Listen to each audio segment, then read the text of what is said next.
in this world of being, constantly trying to add value to others and trying to understand others rather than react and sort of be impulsive at times. I was able to turn a seemingly very negative situation into one that actually greatly benefited me. Man, that's the power of just being curious, man. Yeah.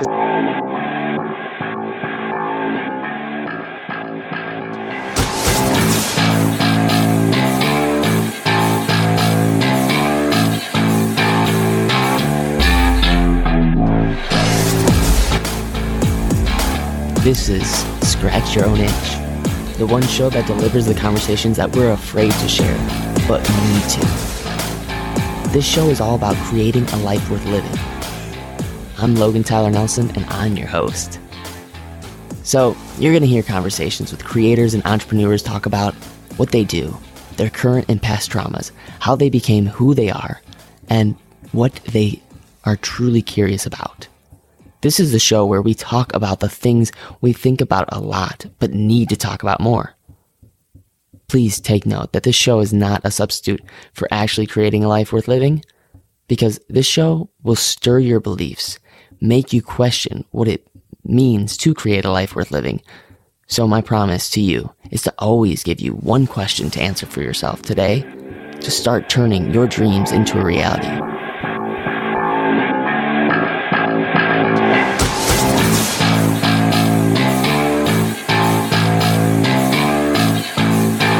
Hey, ladies and gents, thank you so much for coming in and tuning in to Scratch Your Own Itch. I know you could be doing so many other things right now, but you chose to come in and listen to this right here, right now. And I want you to know that you're here for a reason. Not just because, all of a sudden you stumbled upon it, but no, you are the authority of your life, and everything does happen for a reason, and therefore you now can make something out of it, create something out of it. I'm super excited. I want you to take one moment to just take a huge inhale and a huge exhale and just breathe. Be okay where you're at right now. Get excited for any future endeavors and know that you will do everything you can to make everything happen for you, and everything always works out. But anyways, enough with my rant. I've got an awesome guest on today. His name is Jordan Gross. Jordan is a Northwestern and Kellogg School of Management graduate, a 2-time startup founder, a TEDx speaker, and a #1 best-selling author. His upcoming book, The Journey to Cloud 9, provides a new approach to the personal development world by using fictional storytelling to reveal some of life's most meaningful principles.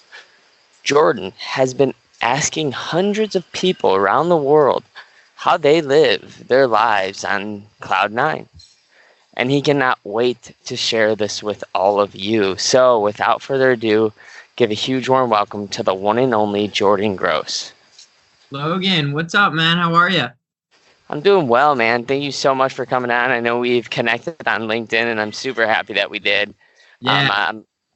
I love it, dude. I'm excited for this. I really want to just jump right into it, man, because a little bio kind of gives somewhat of a format to who you are, but really, not in a too long of an answer, but, a minute and a half or less. Yeah. How did Jordan Gross get to where he is now today? Yeah, so a minute and a half or less. Let's see if I can do this elevator pitch style. So thank you for having me on, by the way.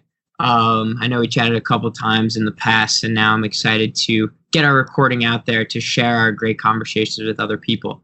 But anyway, Jordan Gross was always a guy who kind of walked through the motions, sort of lived life according to other people's principles and what was expected of me based off of how other people, for their own right, thought how I could lead a great life. So in high school, it was all soccer and academics, right? And then in college, it was academics and getting the right internships, right? And then it was all about, finding this job that was going to set me up for stability and be financially successful, and then work my way up the corporate ladder and have a successful, stable, and sort of predictable life. But for me, that's not really how I wanted it to go. I realized pretty quickly that that wasn't going to be the best route for me. So I did a little bit of self-exploration when I was getting my master's degree.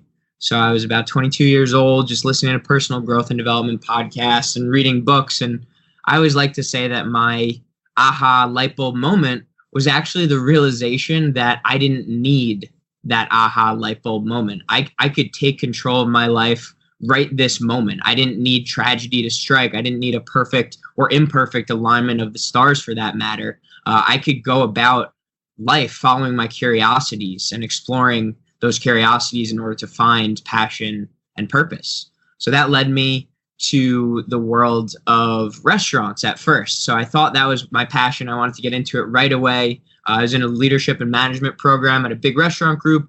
I quickly realized that I sort of fell into my own trap. I went for a position that was prestigious. I had a lot of stability in that role. I was making a good amount of money, but it was not aligned with who I wanted to be.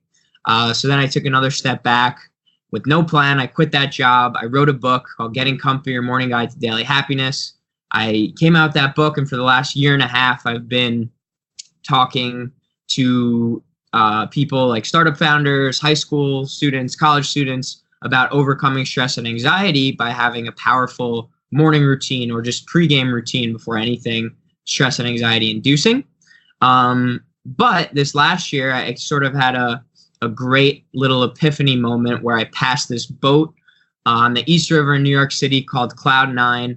Had a great conversation with an Uber driver about what Cloud9 living and what Cloud9 meant to him. Ended up writing a book about it where I'm, like it said in the bio, sort of creating a fictional approach for personal growth and development type principles. And I've been talking to people all about their Cloud9 lives. And really my whole goal is to inspire interpretation for how you can live a Cloud9 day, have a Cloud9 week, have a Cloud9 meal, evening, morning, and ultimately a Cloud9 life. So that's what we're doing here now. And very, very specifically, I'm going on 90 podcasts in the next 90 days, a little bit of my own Cloud9 journey to spread awareness for this movement and talk to great people like yourself and inspire great audiences like you have for the Scratch Your Own Itch podcast. It's awesome, dude. That's awesome. Yeah. So I think I want to go into asking you because I'm just curious, and I think maybe other people that are creatives might be curious about this. Yeah. How are you utilizing your expertise, that the thing that you've gone through as far as book writing and publishing? What have you found to come? How did you get on #1 best-selling? Like, that's not an everyday story. Like, is there a way to kind of like hack that? Because I heard there was, and I'm not sure if I hate that word hack, but let's face it, we live in a digital age where we can use hacks, tips, and tricks in order to get to the top quicker, faster, and more efficiently. Yeah. So I'll give you two responses here. The first one is more of a big picture idea as to how I got the #1 bestseller, because obviously you have to sell books to get the #1 bestseller, right? So the thing about my sales approach was that I was all about relationships and just getting the book in the right hands of the people who I think and felt needed it most, and having genuine and authentic conversations with people about how it could add value to either themselves or to the communities that they ran, right? So for me, my #1 piece of advice for any author out there is to have a launch team. So I had a launch team of 186 people who I personally messaged, called, or emailed, telling them that I was coming out with a book and it would be an absolute honor if they could be a part of the launch team. And I gave it to them for free. I gave them exclusive free reading. And all I asked was for 3 very simple things. I asked for them to, 1, read the book. 2, I asked for them to review the book on Amazon. So that'll get into part 2 of the sort of quote unquote hacking of the Amazon algorithm. And number 3, I asked them to share the book with a friend. And whether that was on social media or literally at the water cooler, at their jobs, or at their schools, those were the three asks I had, so that I didn't, they didn't suffer from choice paralysis. or anything like that. So they had some pretty simple missions, and I think that was a huge reason why the book was able to do as well as it did.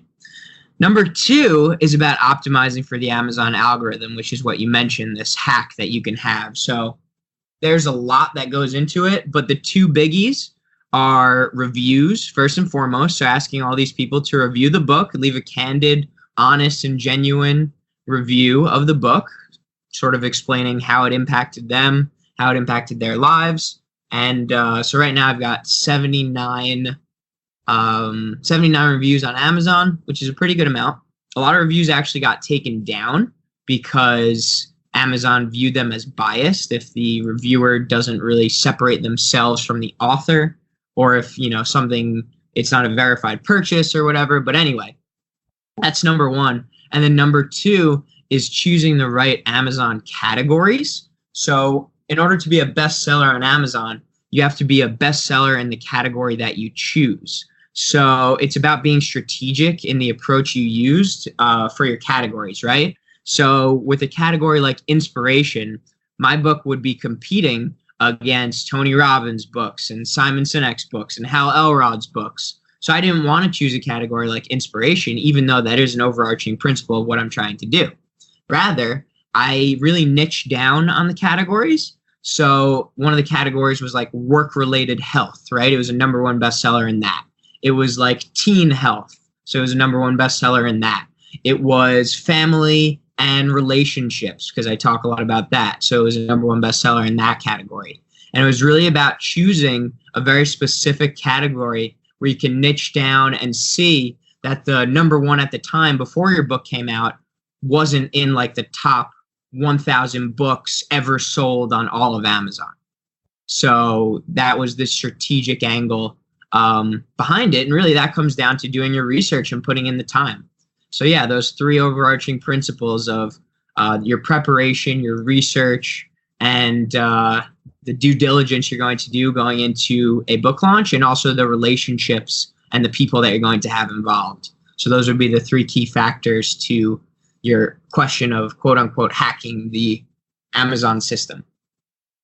I love it. Dude, this is huge, man. Like, I don't know if many people know about this, and I think that's incredible advice, like incredible. I think the big thing that came out to me was overall relationship building. What's your best piece of overall relationship building advice?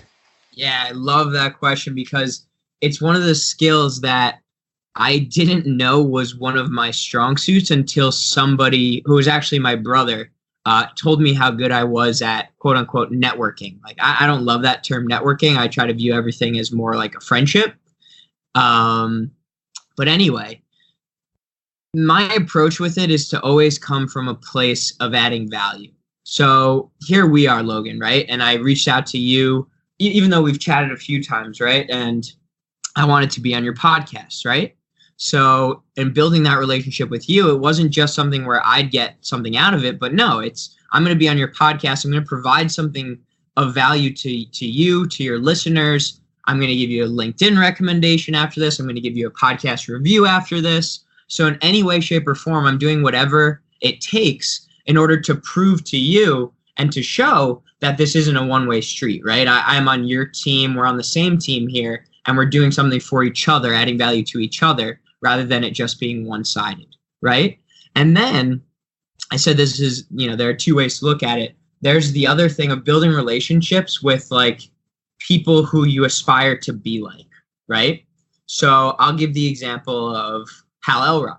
So Hal Elrod wrote a book called The Miracle Morning, and that was the book that inspired my first book. And I like to set unique goals. So rather than just like, like write a book, my goal was like have Hal Elrod's phone number. I'm pretty sure that was my goal when I first set out to write the last book. So little by little, I tried to do what I could. I sort of immersed myself in his email list. I read his books. I listened to his audiobooks. I listened to his podcast. And then bit by bit, I was able to get closer and closer to emailing him personally.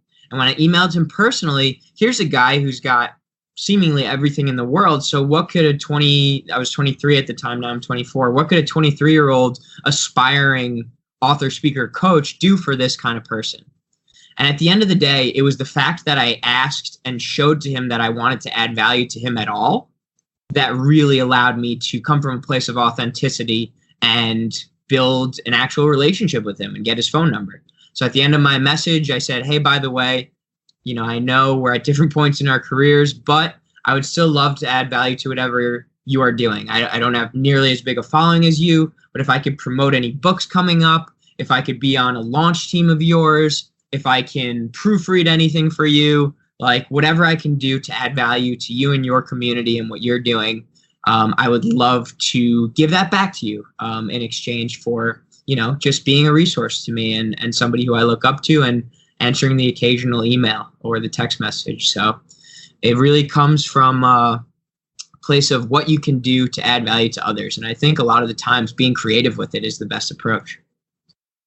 Dude, I've got a huge smile on my face, my man, just because I think that it's so important that you do that because of the way you went about it. I think that a lot of people, actually, I don't think I know, a lot of people do go like, how can I add value to this huge hero of mine? Yeah. And I think just being a little bit more creative around it. Just the littlest thing, like even just like writing a review for someone's podcast and messaging them and sending a screenshot and be like, hey, I hope I helped supported you in your endeavors in any way, man. So this is about you, not what I do, but that's a little thing that I do too. So well, that's fantastic. And I think at the end of the day, one thing important for the listeners is you might get in your head or you might get overwhelmed in thinking that, oh, this isn't enough, right? Like Hal Elrod's got 3,578 reviews on his book, right? So me reviewing it isn't going to do anything. But it's one, just the fact that you took initiative and put that out there, that you were willing to do it, really resonates with people. And two, it really is meaningful at the end of the day, Like they've got different goals than we have sometimes, They're looking for that next review to be the number 10 best-selling book of all time, right? And every little bit counts when they're on those kinds of initiatives. So don't overlook the value that you can add to other people. I think every little bit counts, and the fact that you're even willing to do it counts more than you know. Yeah, dude, I can't agree with you more, my man. But I'm gonna change ropes a little bit, and I think switch it up. Because I think that a lot of podcasts are all about, talking about the happiest things, book launches, getting married, relationship success. Oh, I got this awesome fitness success, Yeah. But I think tuning into somebody that has that on social media, which looks to be like everybody does, I want to get more vulnerable with you, man, and just ask you, like, I know it could be a tough answer for you, but when is the last time you cried just because something didn't go through? Yeah, I love that question, and I'm not a big crier.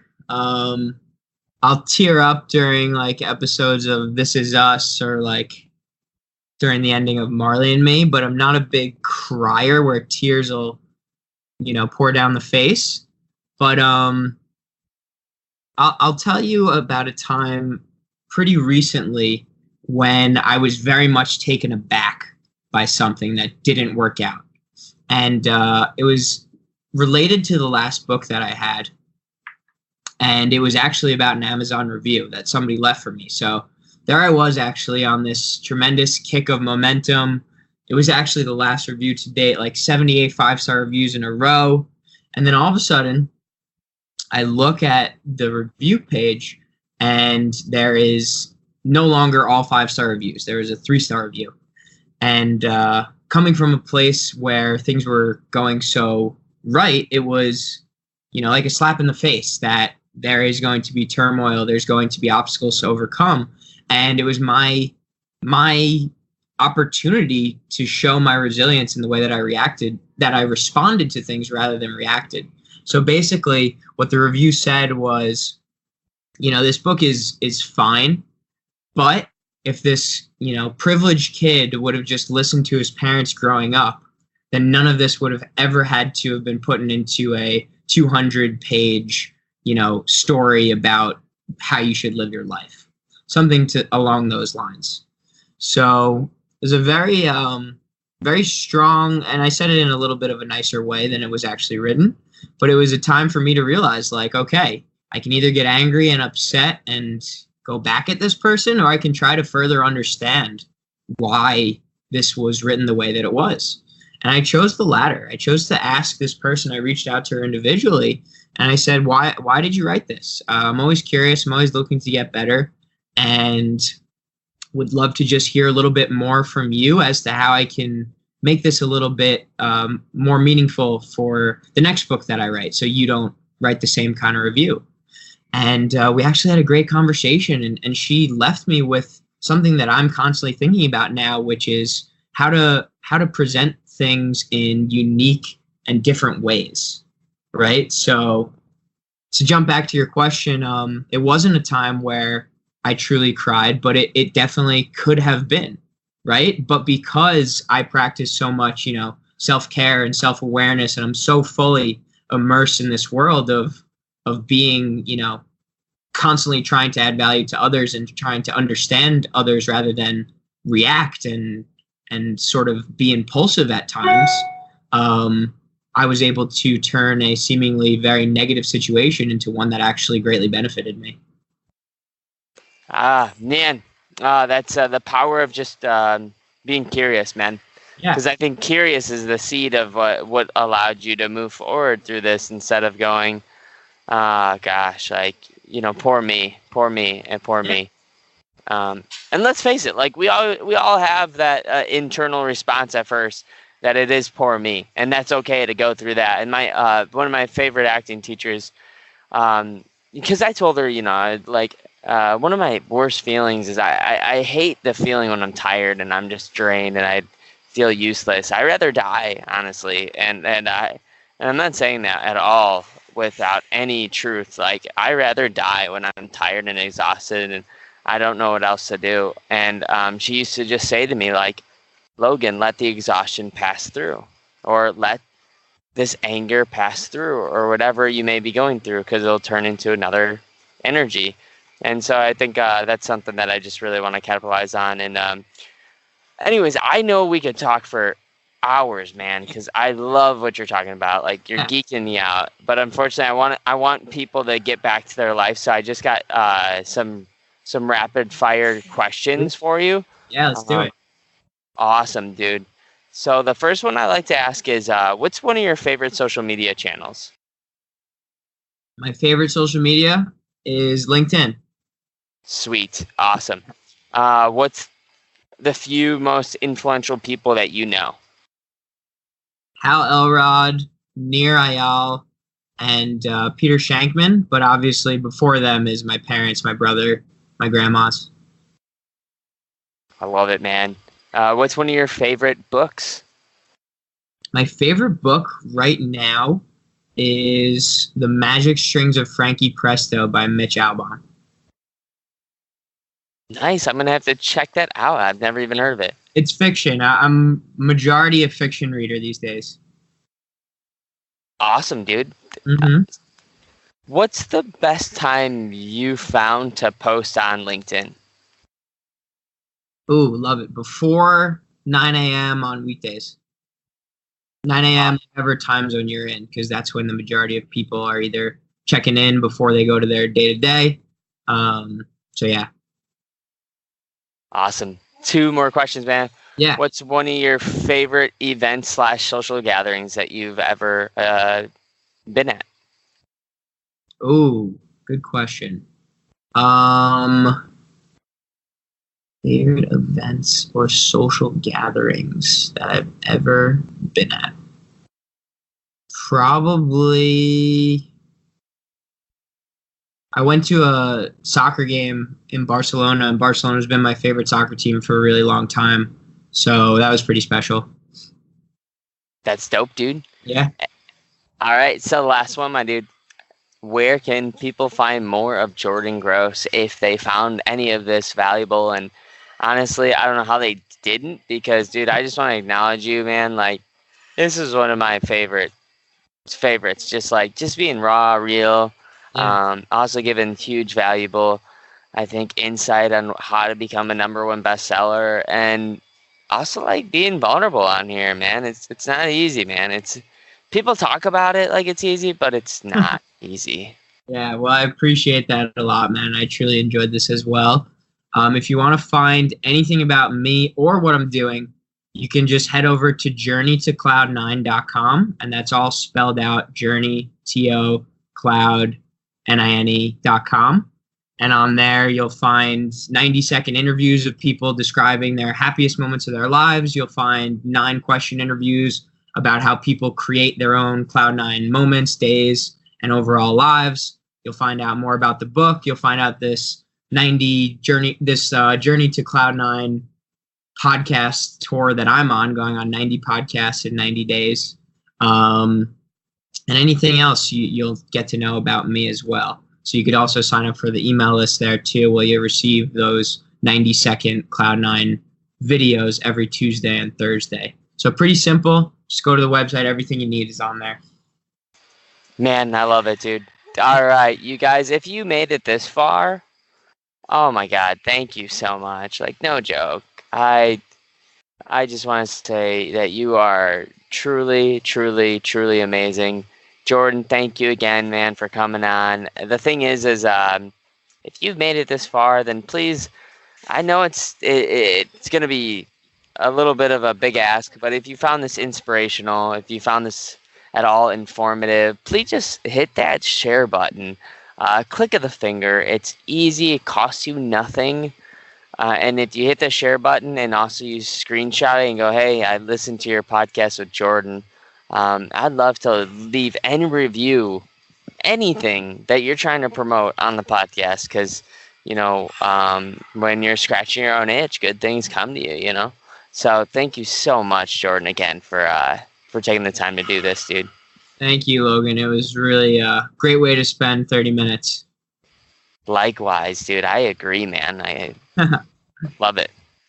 All right. There'll be girls across the nation that'll eat this up. Babe, I know that it's your super good. You bottle it up. Get down to the heart of it. No, it's my heart. Your shit out of your luck. Don't make me tell you again.